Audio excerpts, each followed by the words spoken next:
Hello and welcome back to Alpha Investors. So investors, हमारा motto है news and updates के through आप लोग की इन्वेस्टिंग जर्नी को एक लेवल और ऊपर ले जाने की। आज हम लोग मेनली दो टॉपिक पे फोकस करने वाले हैं। पहला टॉपिक होगा अडानी इंटरप्राइजेज में लगभग आज के दिन 30% की गिरावट, और दूसरा टॉपिक होगा बजट से रिलेटेड। तो चलिए सबसे पहले हम लोग इंडेक्स पे आ जाए। तो निफ्टी 50 के इंडेक्स पे जब हम लोग नज़र डालते हैं तो स्टार्टिंग में एक अच्छी खासी रैली देखने को मिल रही थी, लेकिन बाद में एक ऐसा टाइम आया कि बहुत ही बड़ी गिरावट देखने को मिली, और ये गिरावट लगभग 600 पॉइंट से ज़्यादा की गिरावट आज के दिन देखने को मिली है। और ये गिरावट का सिलसिला लगभग 1:10 1:15 इसी के अप्रॉक्स से ये शुरू हुआ था, जैसा कि आप लोग स्क्रीन पे देख सकते हो। लेकिन इसका कनेक्शन सीधी अडानी इंटरप्राइजेस से है। तो हम लोग चलिए अडानी इंटरप्राइजेस के चार्ट पे आ जाते हैं। तो आप लोग इसमें भी देख सकते हो कि अडानी इंटरप्राइजेज में आप लोग देख सकते हो कि ये गिरावट लगभग एक 15-20 से ऐसे ही शुरुआत हुई थी, और ये कंटिन्यूस गिरता ही गया। तो दोनों में आप लोग बिल्कुल सिमिलरिटी देख सकते हो कि जहाँ पर निफ्टी 50 भी 1:15-20 से गिरना शुरू हुआ था, और अडानी इंटरप्राइजेज में भी सेम वही हालत देखने को मिल रहा था। सो अभी के टाइम में निफ्टी 50 को जो ड्राइव कर रहा है वो है अकेला अडानी ग्रुप। अगर इसे सिंपल टर्म में बोला जाए तो शॉर्ट टर्म में अडानी ग्रुप का जो डायरेक्शन होगा वही हमारा निफ्टी 50 का भी डायरेक्शन होगा। अब बात आती है कि ऐसा क्यों हो रहा है। जैसा कि आप लोग जानते हो कि अडानी ग्रुप का जितना भी कारोबार है वो सभी कारोबार लगभग लोन पे ही चल रहा है। अडानी ग्रुप ने अपने लिए भर भर कर लोन उठाया है। तो अगर लोन उठाया गया है तो लोन कभी ना कभी तो चुकता करना पड़ेगा, और लोन देती ही कौन है? लोन देती है बैंकिंग सेक्टर। तो चलिए हम लोग पहले अब बैंकिंग सेक्टर की तरफ नज़र डालते हैं। तो आप लोग देख सकते हो निफ्टी बैंक में कुछ खास ज़्यादा गिरावट देखने को नहीं मिल रही है, लेकिन अगर आप लोग निफ्टी PSU को देखो तो निफ्टी PSU में लगभग 5.5% की गिरावट देखने को मिल रही है।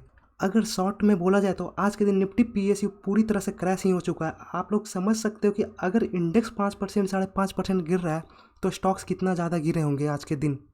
अडानी ग्रुप का जितना भी लोन है वो उसमें से सबसे ज़्यादा लोन जो दिया गया है वो SBI के थ्रू दिया गया है, और SBI PSU सेक्टर से बिलोंग करता है। तो इसलिए आज के दिन PSU सेक्टर में बहुत ही बड़ी गिरावट देखने को मिल रही है। और जैसा कि आप लोग जानते हो कि निफ्टी 50 को जो ड्राइव करता है वो निफ्टी बैंक ही है। तो निफ्टी बैंक में जितनी बड़ी गिरावट देखने को मिलेगी, निफ्टी 50 भी वैसे ही गिरावट देखने को उसमें भी मिलेगी।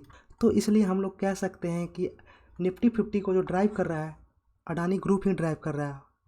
अब बात आती है ये कि आज के दिन अडानी ग्रुप का जो किंग स्टॉक अडानी इंटरप्राइज गिरा ही क्यों था। तो इसकी वजह है स्विच का रेटिंग। क्रेडिट स्विच एक बहुत ही बड़ी नामी गिरामी कंपनी है जो कि बहुत सारी कंपनियों को रेटिंग देती है, और इसी के आधार पर कंपनियां फ्यूचर में बॉन्ड लाती है। तो आज के दिन क्रेडिट स्विच ने अडानी के जो स्टॉक्स हैं, या फिर अडानी का सिंपली कह सकते हैं बॉन्ड है, उसका रेटिंग सीधी 0 कह दिया। इट मीन्स कि अडानी का जो बॉन्ड का वैल्यू है उसका कोई वैल्यू ही नहीं, वो 0 हो चुका है। तो अब इससे प्रॉब्लम क्या क्रिएट होने वाली? इससे प्रॉब्लम फ्यूचर में यही क्रिएट होगी कि अडानी जब भी अपने बॉन्ड के थ्रू पैसा उठाने की मार्केट में कोशिश करेगा तो उसे शायद पैसा मिलना बहुत ही ज़्यादा मुश्किल हो जाएगा। अगर अडानी को बॉन्ड के थ्रू पैसे नहीं मिलते हैं तो अडानी कैसे अपने लोन को चुकता करेगा? सबसे बड़ी प्रॉब्लम यही सामने आते हुए देखने को मिल रही है। तो यही प्रॉब्लम की वजह से आज के दिन अडानी ग्रुप में लगभग बहुत ही बड़ी गिरावट देखने को मिल रही थी। और अडानी इंटरप्राइजेज की बात करें तो अडानी इंटरप्राइजेज में आज के दिन लगभग जो बॉटम खाया था लगभग 30-33% का बॉटम खाया था। और पूरी लिस्ट की बात करें तो आप लोग क्लियरली देख सकते हो कि अडानी इंटरप्राइजेज में जो क्लोजिंग हुई है वो 26% पे, और अडानी पोर्ट्स में लगभग 17% की गिरावट, अंबुजा सीमेंट में लगभग 17% की गिरावट। और मोस्ट ऑफ दी स्टॉक्स की बात करें तो अधिकतर स्टॉक लोअर सर्किट के आसपास ही चल रहा है, या फिर बहुत सारे स्टॉक में लोअर सर्किट लग भी चुका है। अब चलिए वीडियो के थोड़ी दूसरे हिस्से की तरफ चलते हैं, यानी कि बजट की तरफ हम लोग आगे बढ़ते हैं। तो बजट में हम लोग मेनली बात करने वाले हैं कि गवर्नमेंट किस सेक्टर में पैसे को पंप करने की कोशिश कर रहे हैं, किस सेक्टर को गवर्नमेंट ऊपर बहुत ही ऊपर पुश करने की कोशिश कर रहे हैं। गवर्नमेंट कभी ये नहीं बोलता आप ये स्टॉक जाकर खरीदो, आप वो स्टॉक खरीदो, इसमें फ्यूचर पोटेंशियल। हम लोगों को खुद ही बिटवीन द लाइन्स पढ़कर उन सभी स्टॉक्स को खोजना होता है जहाँ पर गवर्नमेंट फ्यूचर में बहुत ही ज़्यादा पुश करने की कोशिश करते हुए देखने को मिलता है। तो चलिए अब उन सभी स्टॉक्स की बात कर लें। सबसे पहले आती ग्रीन ग्रोथ। तो ग्रीन ग्रोथ में गवर्नमेंट मेनली फोकस करेंगे ग्रीन एनर्जी या फिर कार्बन को कम करने की। तो इस वीडियो में जितने भी स्टॉक्स को बताने वाला हूँ वो सभी स्टॉक्स आप लोग के स्टडी पर्पस के लिए होंगे, ना कि ये कि कोई बाइंग या फिर सेलिंग रिकमेंडेशन होगा। लेकिन जितने भी स्टॉक्स मैं इस वीडियो में बताऊंगा वो सभी स्टॉक्स फंडामेंटली स्ट्रॉन्ग कंपनी ही होंगी। तो ग्रीन ग्रोथ की बात करें तो ग्रीन ग्रोथ में सबसे पहले हम लोग की नज़र बढ़ती है टाटा पावर की तरफ। सिर्फ इसमें एक टाटा पावर ही एक ऐसा स्टॉक्स देखने को मिलता है जो कि एक इन्वेस्टमेंट के लिए ठीक है, और बाकी सब जितने भी कंपनी इसमें देखने को मिल रही है ये सभी इन्वेस्टमेंट के काबिल नहीं है। और अगर बात करें अडानी ग्रीन की, अडानी इंटरप्राइजेज की, तो आप लोग अभी इसकी हालत तो देख ही रहे हो कि क्या हालत हो रखी है इन सभी कंपनियों की। तो अभी अडानी ग्रीन, अडानी इंटरप्राइजेज से या फिर अडानी की कोई भी स्टॉक से इन्वेस्टमेंट करने से बिल्कुल बचकर ही चलें। ग्रीन ग्रोथ में आप लोग बैटरी वाली कंपनी को भी अपने रडार पर रख कर आगे बढ़ सकते हो। अब अगली सेक्टर की तरफ बढ़ें तो एग्रीकल्चर सेक्टर। तो गवर्नमेंट ने एग्रीकल्चर सेक्टर में सीड्स और उसके फर्टिलाइजर्स के लिए मेनली फोकस किया है। तो एग्रीकल्चर सेक्टर में कोई अगर इन्वेस्टमेंट लाइक कंपनी है तो वो पहली कंपनी है पीआई इंडस्ट्री। यूपीएल उतनी अच्छी कंपनी नहीं है जहाँ पर रिटर्न भी बहुत ज़्यादा नहीं देखने को मिलता है। और एक सुमिटोमो है जो स्मॉल कैप कंपनी है, लेकिन आप लोग इसे स्टडी पर्पस के लिए सुमिटोमो को अपने रडार पर रख सकते हो, जिसे आए हुए मार्केट में बहुत ज़्यादा वक्त भी नहीं हुआ है। एक है और रैलीज इंडिया, ये तो बिल्कुल इन्वेस्टमेंट के लिए लायक नहीं है क्यों, लेकिन बहुत लोग बोलेंगे ये टाटा का स्टॉक है, लेकिन टाटा का स्टॉक होने के बावजूद भी इस कंपनी में उतनी बड़ी पोटेंशियल अभी तक देखने को नहीं मिल रही है कि इसमें हम लोग इन्वेस्टमेंट करके आगे बढ़ सकें। तो इस सेक्टर से मैं बोलूँगा कि आप पीआई इंडस्ट्री को अपने रडार पर बिल्कुल रखें। अगले सेक्टर की बात करें तो इंफ्रा एंड इन्वेस्टमेंट किस में करने वाले गवर्नमेंट, तो रेलवे स्टॉक्स में बहुत ही हैवली इन्वेस्ट करके गवर्नमेंट आगे बढ़ेगा। तो चलिए सबसे पहले इंफ्रा में देखें तो इंफ्रा में सबसे पहला जो इंफ्रा का किंग है लार्सन एंड टुब्रो।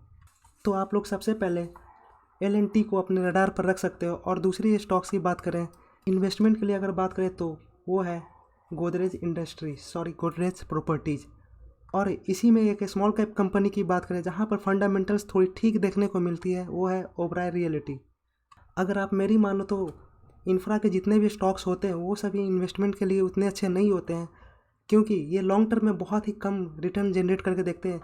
जैसे कि 5 सालों में ये सब कंपनियाँ जनरेट करके देंगे 50%, 60%, तो लॉन्ग टर्म में बहुत ही छोटी सी वेल्थ क्रिएशन देखने को मिलती है ये सभी कंपनियों में।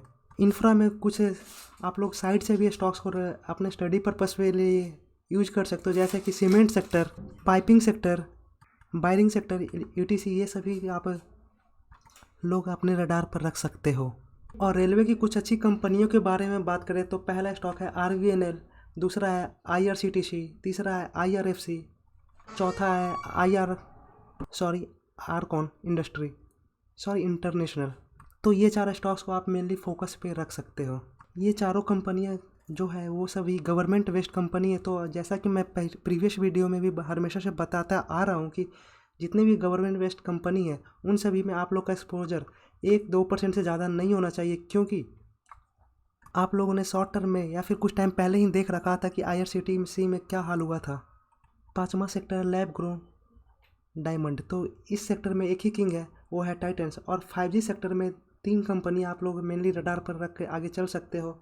वो सभी कंपनियों को नाम है, पहला है रिलायंस, दूसरा है एयरटेल और तीसरा है टेक महिंद्रा। आप लोग सोच रहे हो टेक महिंद्रा कैसे है, तो टेक महिंद्रा मेनली आती है 5G के लिए। तो जहाँ पर टेक महिंद्रा में को सबसे ज़्यादा एक्सपीरियंस है 5G मैन्युफैक्चरिंग में, तो आप लोग इसलिए टेक महिंद्रा को अपने रडार पर रख सकते हो। और एक सेक्टर छूट गया है आर्टिफिशियल इंटेलिजेंस। तो आर्टिफिशियल इंटेलिजेंस में हम लोग मेनली IT स्टॉक्स।